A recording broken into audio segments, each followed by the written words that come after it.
Okay, so today we will be discussing The Negro by Alan Locke. My name is Aniyah. I'm Kaaria.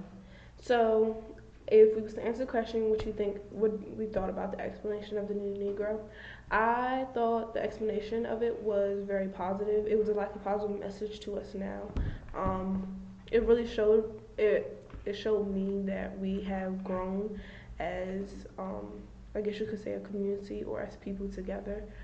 We're not like the old Negroes. Like we're not looking down upon ourselves. We're not sad, angry all the time, trying to fight. Like we've merged into something new. So I could say we've colonized with the Caucasians and many other races. So now, so now we're not like separated. It's not more so segregated. It's more so we've came together as a nation and as people. I agree. I think that the new Negro kind of like explains like that black people have been through a lot and everything, but still through all of that, we were able to stay here in like America and become like different people and everything, and kind of develop our own personalities and like cultural backgrounds, but still being considered like Americans and everything. Yeah. So the next question was, what does it mean to be a new Negro? I think a new Negro is a person who's able to like be themselves in like this time and everything, and to like develop their own culture, but also is resilient and doesn't let the past hold them back.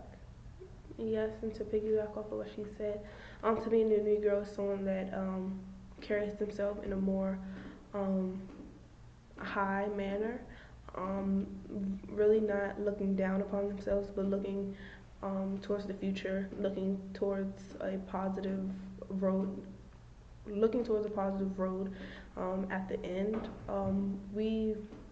We're more so independent. We don't depend on others. We really don't care how anyone else thinks. We're kind of more so coming out the box, and we're showing different people who we are, what we can be, and not really caring what anyone else has to say about it. We're not trying to live up or be like somebody else. We're trying to be our own person and express ourselves always in a positive manner.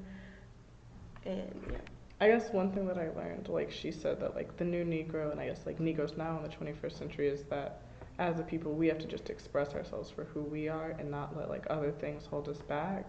And I think now in like the 21st century to be a new Negro, it's more about like being you and expressing who you are, but also being aware of like that you are black and that might that it's not always going to be like 100% like straightforward for you, but also being able to accept the fact of who you are and stuff like that. And I think that's a really strong point.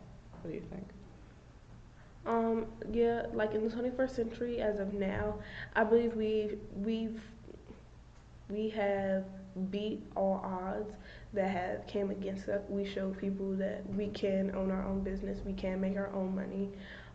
We've showed it through our artwork, the speeches that we've given to others, other races, other communities, other nations around us, such as like with our president. Like we've beat the odds. Like as being an old Negro, nobody probably would have ever thought that we would have an African American president like we do now.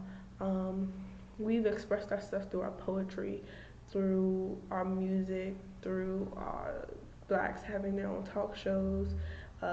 Some of the world's most famous and richest people are black people, but we also own our own businesses.